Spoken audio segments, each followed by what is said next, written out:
que están allí de las cartas del Nuevo Testamento. Esta es una de las que es más larga, ¿sí? De las más largas está Primera de Corintios, que tiene 16 capítulos. Está Segunda de Corintios, que tiene 13. Está Romanos también. Pero en esta carta, aparte de que ya tiene algunos capítulos, vamos a ver de que es bastante profunda. Entonces nos va a tomar un buen tiempo. No sé cuánto tiempo, vamos a ver. Pero nos va a tomar un buen tiempo estudiar esta carta. Esta carta es la epístola a los Hebreos. La epístola a los Hebreos. ¿Sí? Y antes de empezar, vamos a orar y vamos a dejar este tiempo en las manos del Señor. ¿Sí? Vamos, Dios, gracias por este día. Gracias, Señor, por tenernos aquí. Gracias por Gustavo. Gracias por mi esposa. Gracias por los niños. Gracias por Eider. Gracias por Luis. Gracias también, Señor, por Giovanni, por Luis Elara, por su familia. Gracias por la hermana Hilda, por la hermana Carmen. Gracias, Señor.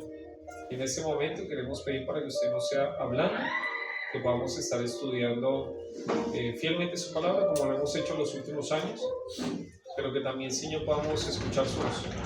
Rogamos, Padre, para que lo podamos hacer con excelencia, que usted me ayude a mí, Señor, a poder ser claro y que pueda ser de bendición para cada uno de los que está aquí este estudio. En el nombre de Jesús. Amén. Amén. Muy bien. Bueno, la carta a los Hebreos, la epístola a los Hebreos, tiene algunas cosas interesantes. Vamos a ver que tiene varias.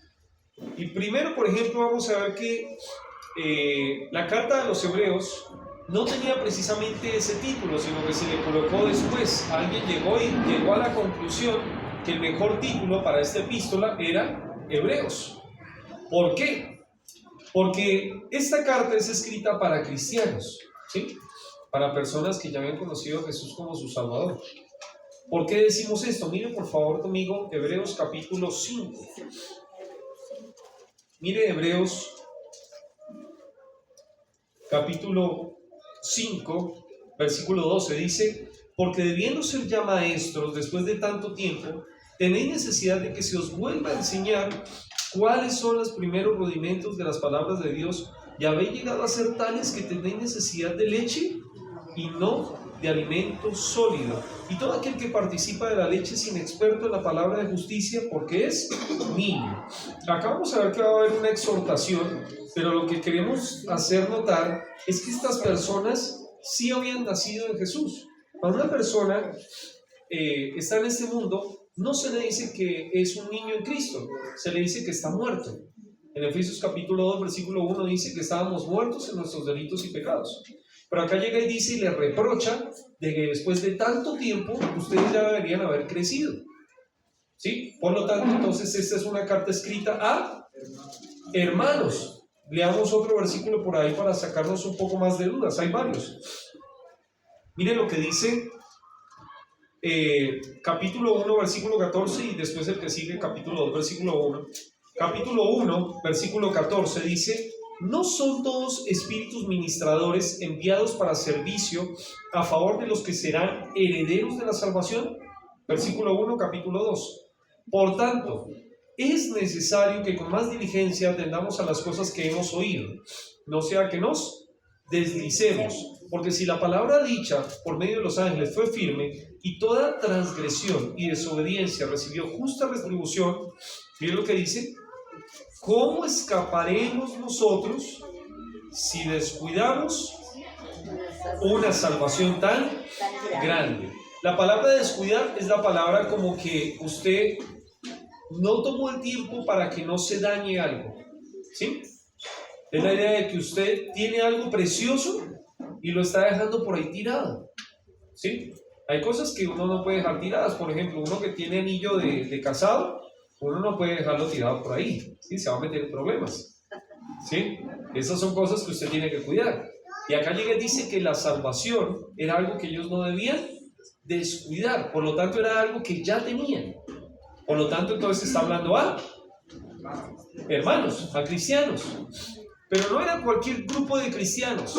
Se deduce que porque se habla tanto de la ley, de los sacrificios, del tabernáculo, de Moisés, de Aarón. Este grupo de cristianos no era cualquier grupo de cristianos. Se le habla a un grupo de cristianos que tienen un contexto judío.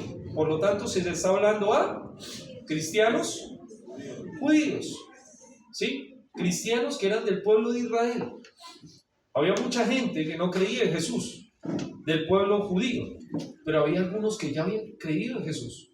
Y se le escribe a estas personas. Por lo tanto, entonces, uniendo estas dos cosas, se le pone la carta de los Hebreos. ¿Listo? Algo más que decir, para deducir la fecha de esta carta, podemos decir, por ejemplo, de que si ya se hubiera destruido el templo, no hubiera dado tantos detalles el que escribió esta carta, porque tampoco sabemos quién la escribió. ¿Sí? Esto es algo interesante también. Esta carta no deja claro quién es el autor. Sabemos que es Dios, pero no sabemos el autor que escribió allí con puño y letra.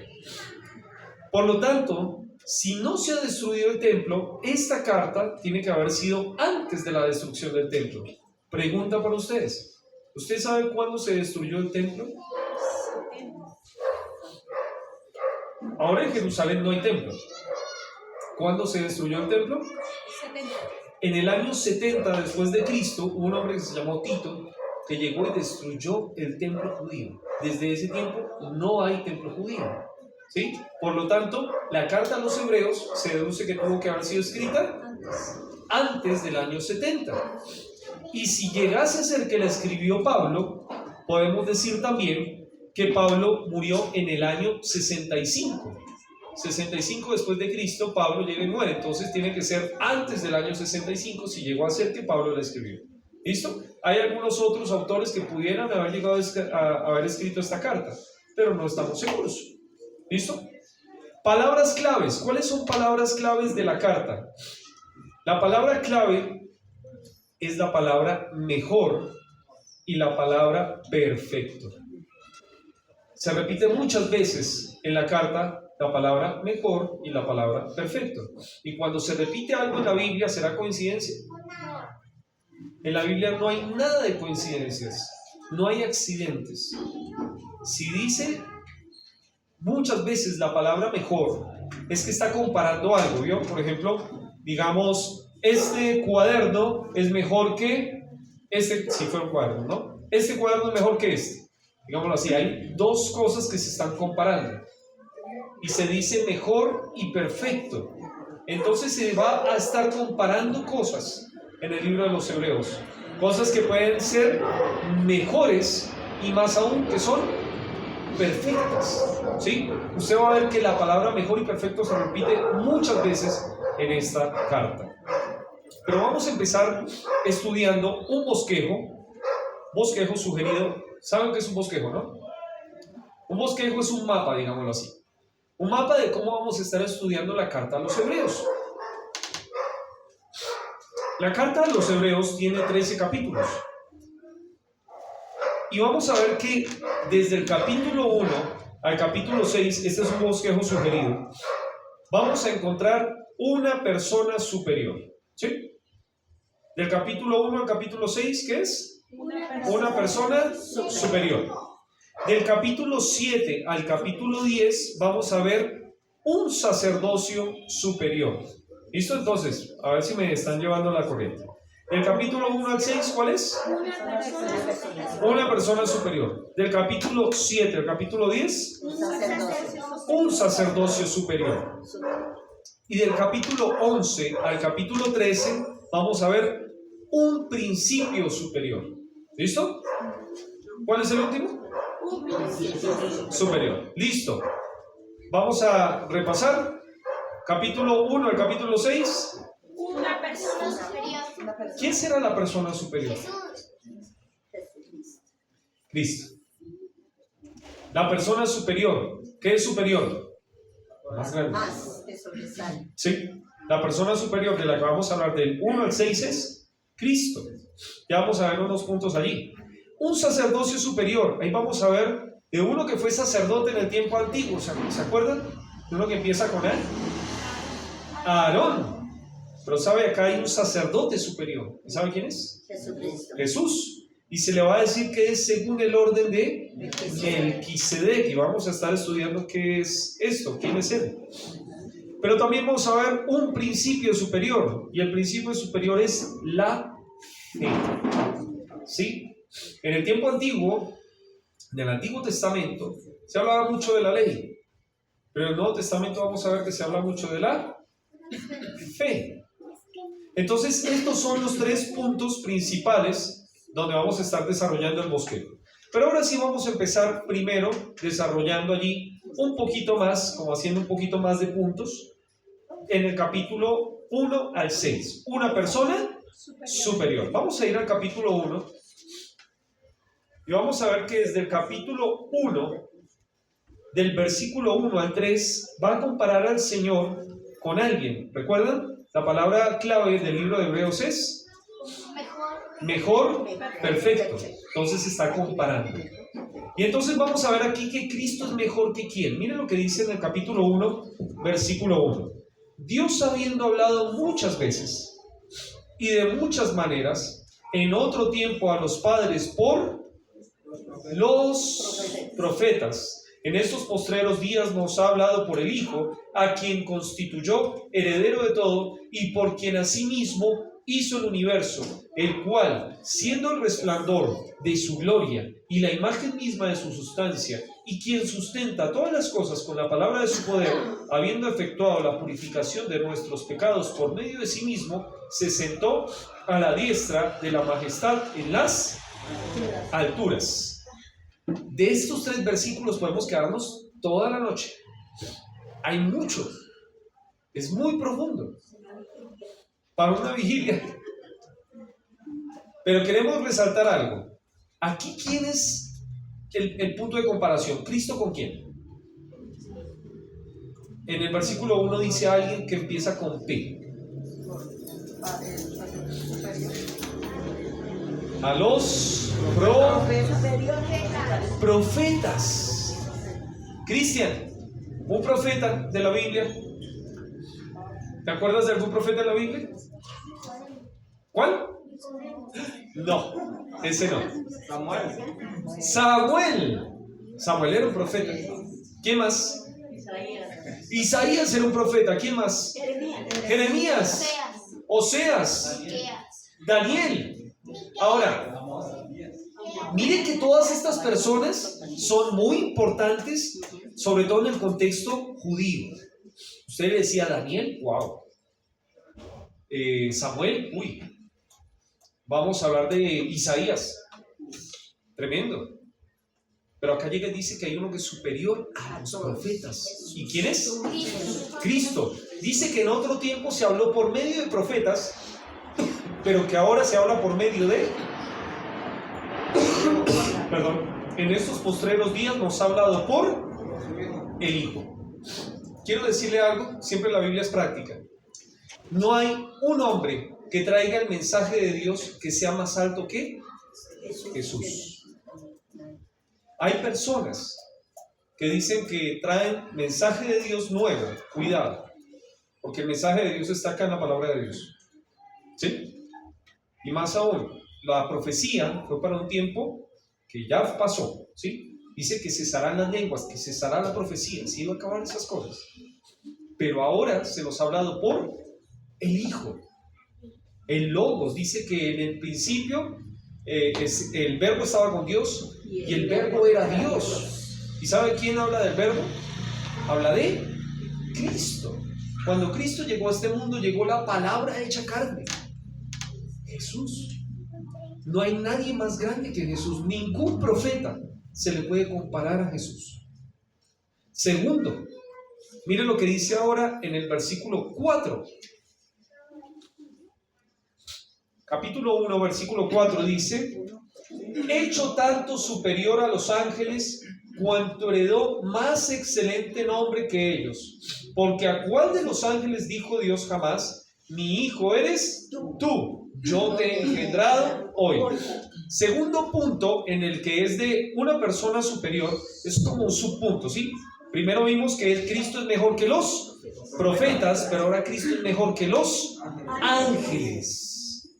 ¿Se acuerda de ángeles en la Biblia? Gabriel, Miguel, Lucifer. Hay varios ángeles en la escritura. Hay algunos que no tenemos nombres, pero decía que eran millares, ¿sí? Y uno dice, wow, tremendo encontrarse con un ángel, ¿no? Pero ¿sabe? Ningún ángel es superior ¿a quién? A Cristo. Entonces tenga cuidado, si un ángel llega algún día y se le aparece y le dice, Luis, te tengo nueva profecía. Ten cuidado. Ojo, puede ser un ángel en realidad. Los ángeles existen. Hay mucha gente que le rinde culto a los ángeles y tenga cuidado, los ángeles no se les rinde culto. Los mismos ángeles en la escritura dicen de que al único que se le debe adorar es al Señor. Pero los ángeles no, los ángeles son siervos de Dios. Entonces tenga cuidado también con comparar a Cristo con algún ángel. No hay ninguna comparación, Cristo es mejor, es superior. Una exhortación, solo para que ustedes lo tengan en cuenta, en este bosquejo que estamos haciendo, como les decía, una persona superior es del capítulo 1 al capítulo 6. Pero dentro de esos 6 capítulos, vemos que Cristo es mejor que los profetas, del capítulo 1, versículo del 1 al 3. Luego, Cristo es mejor que los ángeles, capítulo 1, versículo 4, al capítulo 2, versículo 18. ¿Listo?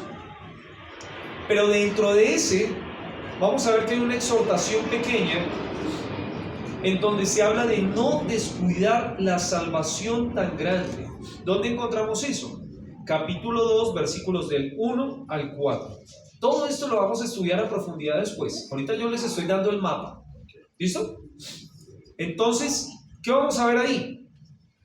Que posiblemente estos hebreos, que eran cristianos, ¿qué?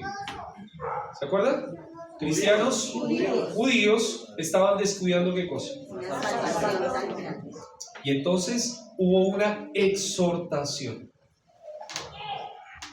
Estaban diciéndoles, oiga, usted no está cuidando su salvación. Usted no puede hacer nada para ser salvo. Ahorita el hermano Giovanni lo decía, por obras nadie se salva. Pero la salvación, dice aquí que usted la puede descuidar. ¿Cómo la podemos descuidar la salvación? ¿Cómo? Siendo desobediente. No buscando la palabra en el día. No leyendo la Biblia. No teniendo comunión. Ok. Usted puede darse cuenta que muchas veces esto que es tan precioso que tenemos ahora en Cristo, que nos va a dar la entrada al cielo, usted la puede estar descuidando, viviendo en una vida desorganizada, en pecado, con problemas entre personas, descuidando una salvación tan grande. Entonces tenemos ahí una exhortación pequeña dentro de lo que es Cristo es mejor que los ángeles. Letra C. Cristo es comparado a Moisés, capítulo 3 del versículo 1 al capítulo 4, versículo 13. ¿Dónde encontramos eso? Mire lo que dice capítulo 3, versículo 3. Porque de tanto mayor gloria que Moisés es estimado digno cuanto tiene mayor honra que la casa el que la hizo. Porque toda casa es hecha por alguno, pero el que hizo todas las cosas es Dios. Y Moisés a la verdad fue fiel en toda la casa de Dios como siervo, para testimonio de lo que se había de decir.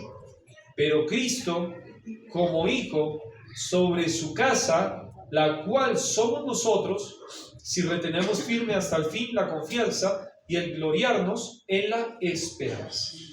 Se habla de un hombre que se llama Moisés.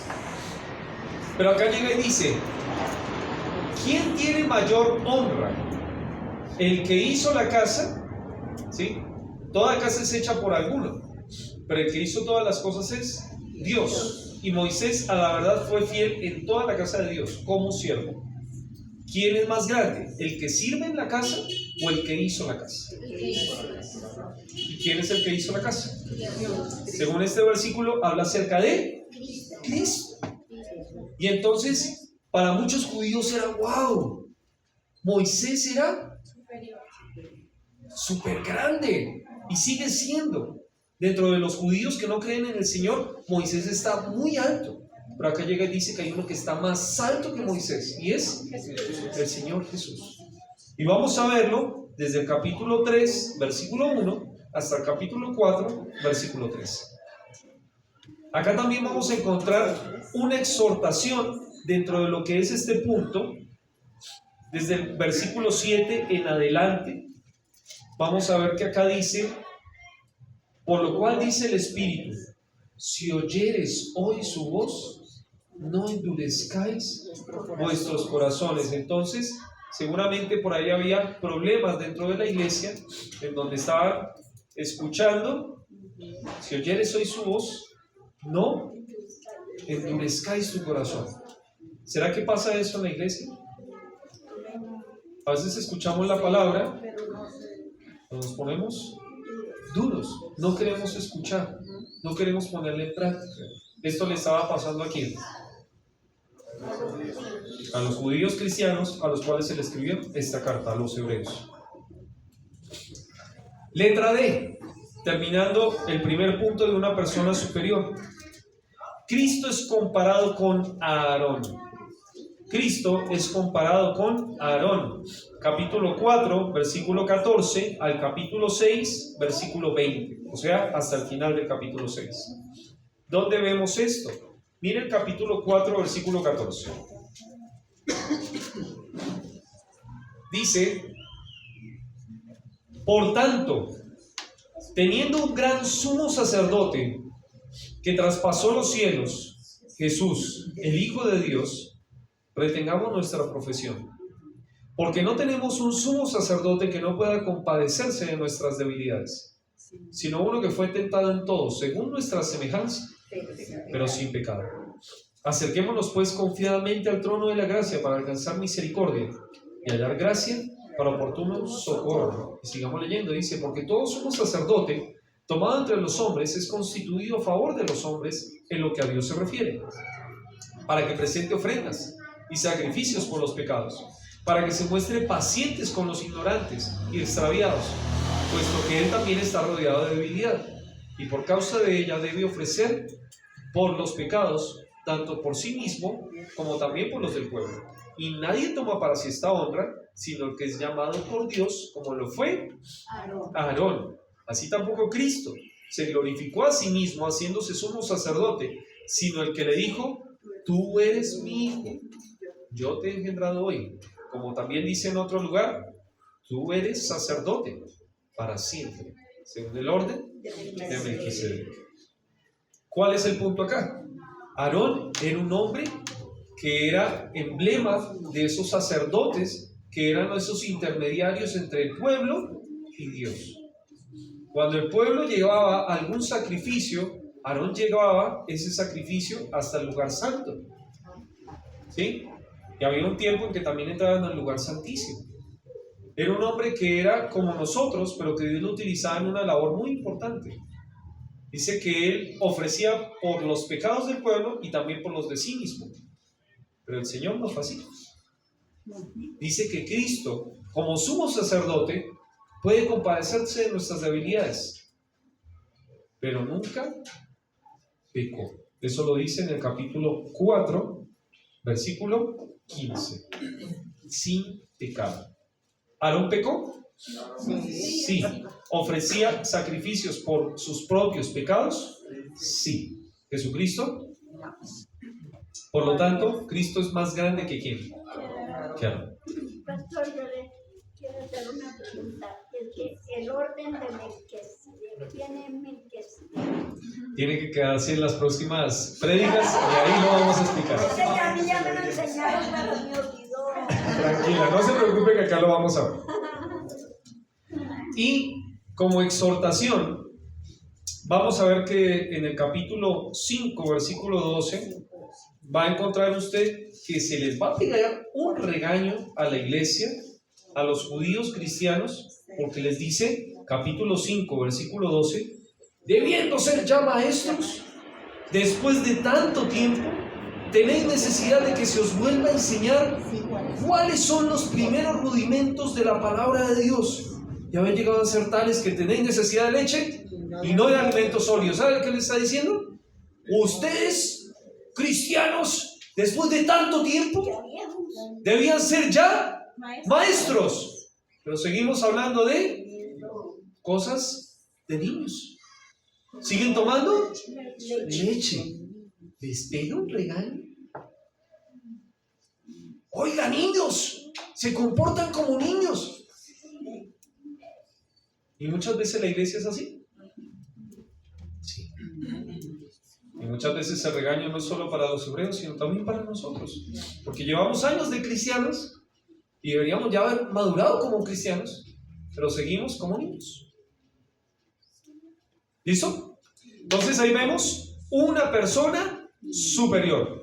Pero después del capítulo 7 hasta el capítulo 10 encontramos, a ver si ustedes están escribiendo, Un sacerdocio superior. un sacerdocio superior. Muy bien, Abel. Un sacerdocio superior. Y vamos a encontrar ahí lo que nos estaba preguntando la hermana Ofe, que ahí va a encontrar un orden mayor. Cuando uno tenía sacerdotes en el templo, eran según el orden de Aarón, de la familia de Aarón. ¿Sí?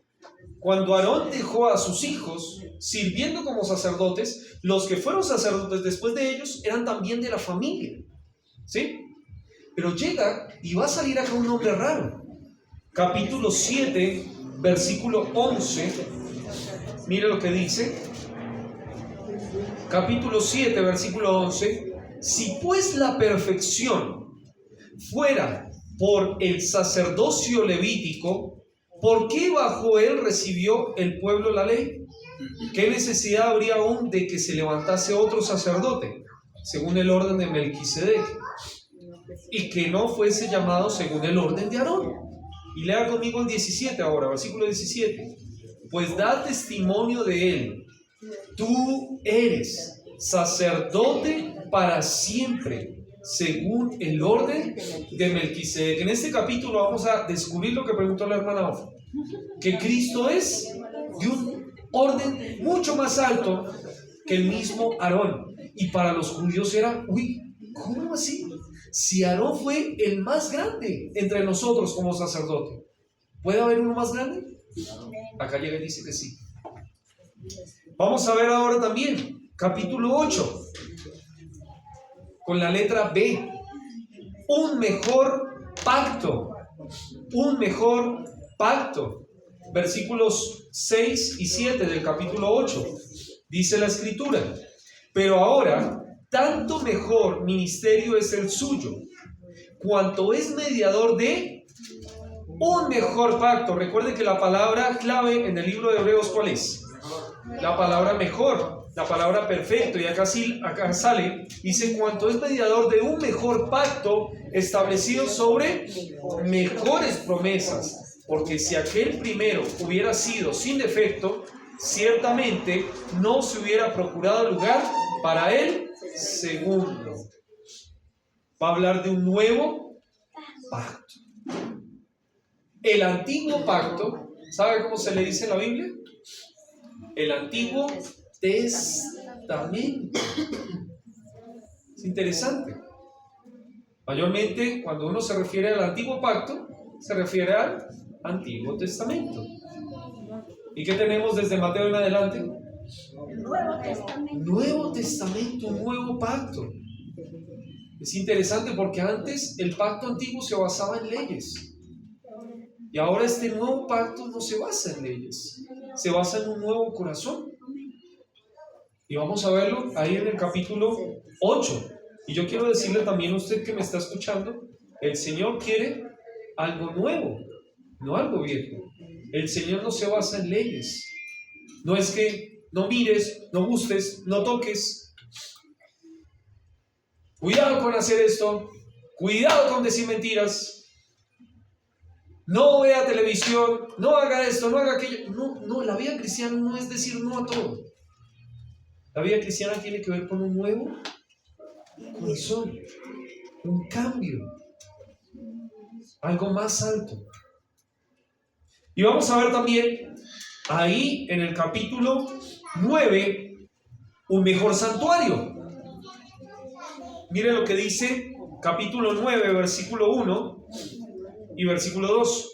Ahora bien, aún el primer pacto tenía ordenanzas de culto y un santuario terrenal, porque el tabernáculo estaba dispuesto así. En la primera parte, llamada el lugar santo, estaban el candelabro, la mesa, los panes de la proposición, y después va a hablar del lugar santísimo. Pero ahora mire el versículo 11. Versículo 11 dice: pero estando ya presente Cristo, sumo sacerdote de los bienes venideros, por el más amplio y más perfecto, palabra clave, tabernáculo, no hecho de manos, es decir, no de esta creación, no por sangre de machos cabríos ni de becerros, sino por su propia sangre, entró una vez para siempre en el lugar santísimo, habiendo obtenido eterna redención. ¿Sabe algo que es importante también para los judíos? El templo. El templo es algo muy importante para el pueblo judío. ¿Sabe qué esperan reconstruir los judíos próximamente? El templo. Ese es un anhelo en su corazón. Pero ¿sabe qué dice el Señor? Que hay un templo más grande, un santuario mucho más hermoso, que ya no es terrenal, es celestial, basado en mejores promesas. Y este nos va a hablar en el capítulo 9. Y en el capítulo 10, en todo templo se ofrecía algo. ¿Qué era? Sacrificios. Y mira lo que dice ahora: un mejor sacrificio, el Hijo de Dios, no animales. Desde el versículo 10 del capítulo 10 dice: en esta voluntad somos santificados mediante la ofrenda del cuerpo de Jesucristo, hecha una vez para siempre. Y ciertamente todo sacerdote, día tras día, ministrando y ofreciendo muchas veces los mismos sacrificios que nunca pueden quitar los pecados, pero Cristo, habiendo ofrecido una vez para siempre un solo sacrificio por los pecados, se ha sentado a la diestra de Dios. Versículo 14: porque con una sola ofrenda hizo perfectos para siempre a los santificados. Encontramos un mejor orden, un mejor pacto, un mejor santuario, un mejor sacrificio. Esto lo vamos a ver desde el capítulo 7 hasta el capítulo 10. Por último,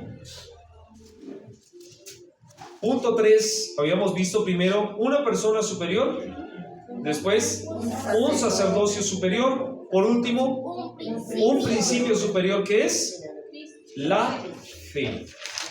Y usted va a ver que en el capítulo 11 del libro de Hebreos se va a encontrar con algo que es la galería de la fe. ¿Se ha leído ese capítulo? Se habla de Moisés, se habla de Elías, se habla de José, de Abraham, y empieza a hablar de toda la galería de la fe. Y va entonces a encontrar usted en el capítulo 11 ejemplos de la fe. Luego, en el capítulo 12, usted va a encontrar la persistencia de la fe. ¿Por qué decimos esto? Mira lo que dice en el capítulo 12. Versículo 3. Considerad a aquel que sufrió tal contradicción de pecadores contra sí mismo, para que vuestro ánimo no se canse hasta desmayar, porque aún no habéis resistido hasta la sangre, combatiendo contra el pecado. En este capítulo vamos a encontrar una exhortación que nos llama a no desmayar, a seguir adelante, a no dejar de correr. Mire lo que dice el versículo 14. Leamos un poquito más. Versículo 12. Por lo cual, levantad las manos caídas, las rodillas paralizadas. Haced sendas derechas para vuestros pies, para que lo cojo no se salga del camino, sino que sea sanado. Seguid la paz con todos y la santidad, sin la cual nadie verá a Dios. Mirad bien, no sea que alguno deje de alcanzar la gracia de Dios, que brotando alguna raíz de amargura os estorbe y por ella muchos sean contaminados. Está diciendo, siga adelante, no se detenga. Y eso lo vamos a encontrar en el capítulo 12. Por último, en el capítulo 13, usted va a encontrar evidencias de una verdadera fe. Capítulo 13 encontramos, permanezca el amor fraternal. No os olvidéis de la hospitalidad, porque por ella algunos, sin saberlo, hospedaron ángeles. Acordaos de los presos, como si estuvierais presos juntamente con ellos, y de los maltratados, como que también vosotros mismos estáis en el cuerpo. Honroso sea en todos el matrimonio, y el lecho sin mancilla, pero a los fornicarios y a los adúlteros juzgará Dios. Sean vuestras costumbres sin avaricia, contentos con lo que tenéis ahora, porque Él dijo, no te dejaré ni te desampararé. Vamos a encontrar rasgos de una verdadera fe. La verdadera fe honra el matrimonio, por ejemplo. Honroso sea el matrimonio, el hecho sin mancilla. Una verdadera fe es una fe que ama. Una verdadera fe es una fe que llega y presta hospitalidad, da hospitalidad a las personas. ¿Qué es hospitalidad? Posada. Que por ahí una persona llegaba y usted le abría las puertas de su casa. ¿Sí? Hay que tener cuidado con quién yo dejo entrar en mi casa. Pero debo entender que muchas personas llegan y dicen ahí, sin saberlo hospedaron ángeles. ¡Wow! Verdadera fe. Entonces hemos visto un mapa de lo que va a ser esta carta a los hebreos. Como les decía al principio, esta carta tiene cosas raras. Por ejemplo, si usted ve en el capítulo 1, esta carta no empieza como una carta, empieza como un sermón. Dios, habiendo hablado muchas veces y de muchas maneras, empieza como a predicar. Pero termina, mire el capítulo 13 cómo termina esta carta. Capítulo 13, versículo 22. Os ruego, hermanos, que soportéis la palabra de exhortación, pues os he escrito brevemente. Y le escribió cortico, dice él. Sabed que está en libertad nuestro hermano Timoteo, con el cual si viniere pronto iré a vosotros. Por eso piensan que ¿quién escribió la carta? Pablo. Saludad a todos vuestros pastores y a todos los santos. Los de Italia os saludan. La gracia sea con todos vosotros. Amén. ¿Quién terminaba así las cartas? Casi siempre las cartas paulinas terminan con una salutación así. Así terminamos Filipenses, ¿se acuerdan? Los de la casa de César te saludan, todos los que están conmigo saludan. Entonces esta carta empieza como un sermón, pero termina como una carta, ¿sí? No se menciona el nombre del autor, no se menciona el nombre de sus destinatarios. Ciertos pasajes han sido utilizados como tropiezo para los cristianos. Por ejemplo, hay uno que está acá, lo leímos hace un momento. Miren lo que dice Hebreos 12, versículo 14. Este es un pasaje que puede ser utilizado de mala manera. Dice, seguid la paz con todos y la santidad, sin la cual nadie verá a Dios. Mucha gente utiliza este texto para decir, si usted no vive en santidad, usted no puede ver a Dios. Aunque es bíblico, podemos malinterpretarlo, porque se puede decir, entonces usted tiene que ser perfecto. Y mucha gente queda frustrada, porque entonces dice, no, pero es que ayer mentí. Ayer tomé un esfero que encontré por ahí tirado. Ayer me pasé por debajo de la cosita del Transmilenio. Y entonces, sin santidad, nadie verá al Señor. Pero usted debe entender que no hay justo ni uno. No hay quien entienda. No hay quien busque a Dios. No hay ni uno que se diga santo. Por nosotros mismos no hay ni uno santo. El único santo es Dios. Sin embargo, cuando yo conozco a Cristo, Él llega y me limpia mis pecados. Y ya yo puedo decirme santo, no porque no haga pecados, sino porque Cristo es mi Salvador. Él me limpió. ¿Sí ven la diferencia? pero lo pueden utilizar de mala manera. El propósito de la carta es exhortar, como decía en el último versículo, y animar al pueblo de Dios. Por último, es importante estudiar este libro no como un libro aislado, sino a la luz de toda la palabra. Si usted no ha leído Levítico, ¿sabe qué le va a poner a hacer el libro de Hebreos? A leer Levítico, a leer Éxodo, a leer Números. Se va a poner a leer varios textos de la Biblia porque le va a remontar al Antiguo Testamento para poder entender ahora qué es lo mejor. No puedo decir que esto es mejor si no entiendo lo que decía antes, ¿sí? ¿Quién fue Moisés? ¿Quién fue Aarón? ¿Quién fueron los profetas? Ok, ya lo entiendo un poquito, entonces ahora puedo decir, sí, Cristo es mejor. ¿Listo? Vamos a terminar hasta ahí. Vamos a orar y dejamos el siguiente tema. Padre, gracias por este día. Gracias, Señor, porque hemos podido empezar a estudiar la carta a los Hebreos. Sabemos que tiene muchísima profundidad y rogamos que podamos entender lo que usted nos quiere hablar. De una manera, a conclusión, en este tiempo, vemos que siempre cualquier cosa que se compara en esta carta con Cristo, dice Cristo es mejor. Ayúdenos a recordar esto, que no hay nada en este mundo, no hay persona, no hay cosa que se pueda comparar con Cristo. Que no pongamos nunca a nuestra familia, a nuestros hijos, a nuestra casa, a nuestro trabajo como algo más grande que Jesús.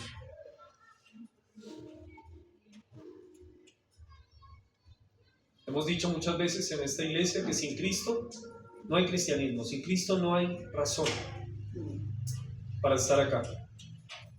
Dice el texto, seríamos los seres de más conmiseración de todos los hombres si Cristo no hubiera resucitado. Pero como Cristo resucitó, todo esto tiene sentido. Gracias por este inicio y ruego, Señor, para que su palabra sea tocando el corazón de cada uno de los que estamos aquí mientras que estudiamos esta carta. En el nombre del Señor Jesús, oramos. Amén. Hermano Giovanni.